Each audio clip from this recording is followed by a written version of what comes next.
You're watching King 5 News. It's you guys. All right, thank you, Trace. Coming up after the break, how to avoid that summer slump.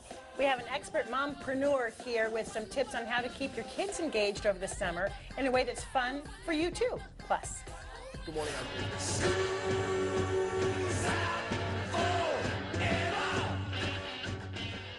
welcome back, everybody. It is 16 minutes after 8 o'clock. Talking about summertime. Are you guys ready? I know my kids are big time ready. They were ready like weeks ago. I don't know that I'm ready just yet. Okay, so we know that kids, they're excited to wrap things up for school. A lot of parents, are you ready too? But are you still trying to figure out how you're going to entertain your kids for the summertime? That is the big chore. Well, author and mompreneur LIza Marie Garcia is back with us this morning, trying to find ways to balance your normal work routine with all of that summer fun. And for a lot of parents, summer vacation really isn't much of a vacation at all, especially if you're a single parent.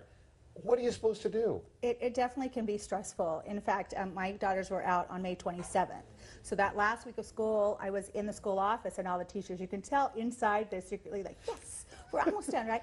And actually I said, you know, actually now our job now becomes 24/7, right? So it's a stressful time. But I'll tell you, I do prepare for it. I'm a very organized, prepared person. You might have already sensed that. Yeah. Shocking, but true.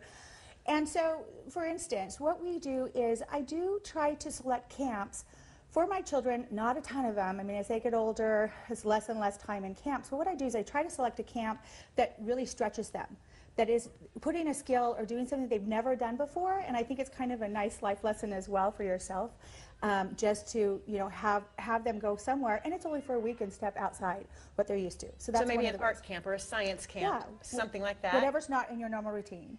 Another thing that we'll do is I have a great mom's network in Tampa, and I had a pretty good one when I lived here in Gig Harbor.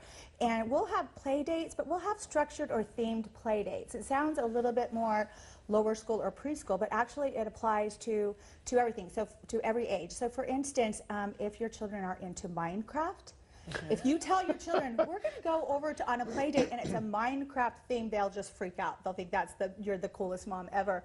So we really put thought into the events and the times that we're maybe taking that day off or off-shifting our job to spend some time in the summer with the kids. So you call them play dates with a purpose, which I really like because even when you're organizing time with other kids, if you call even the parents ahead of time and sort of have a purpose around the time with those other kids, these play dates with a purpose, it's still better for the kids, isn't it? We absolutely do. And you know, children are used to structure, they're used to, you know, they don't call it agendas, but they're on an agenda at school, right? They know when they go to recess, they know when they go to science class. So what we'll do is, in fact, we have one coming up. I won't say the name of the store, I actually don't remember it, but we're going to go to Port Orchard for a store, and I have a play date set up with a friend of mine and her two boys, and we're finding some areas we can stop on the way that might have historic or environmental significance. So, you know, it doesn't take a lot. It's just maybe, oh, let's make a trip into a play date, or let's make an errand into a play date. But you really have to build those networks. Like you built that network, and some parents just have to get out of the house and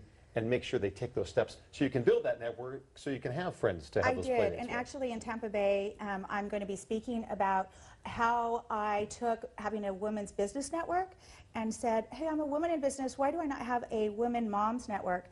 And I've started building that this last year, and we're going to actually move it forward in the schools in that area. So I'm a proponent of that just because I've seen the benefits of it.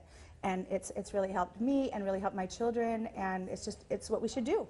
It's just genius. And you know, I look at you and I think you're a single mom, you run your own company, you're the CEO of Enterprise Communication Services, one of the first women working for IBM. If you can do it, we can all do it. Everyone can do it. Right? Yes, everyone can. Okay, the name of your new book is? Never Drink Coffee During a Business Meeting, and I'll be at Barnes & Noble for Meet the Author on Friday the 17th of June. We'll post that online. Yep. Sorry. Congrats on your new book as well. And actually, we've got some stuff up there. You can get more information. You can hear her business advice in Tacoma later this month, holding a Working Mom's Lunch, June 23rd. And you mentioned the signing of the book, Never Drink Coffee, during the June 17th at Barnes & Noble. CI Shenanigans, your event in Tacoma. Thank you so much. Perfect. Okay, thanks, Event. Thanks. The office of the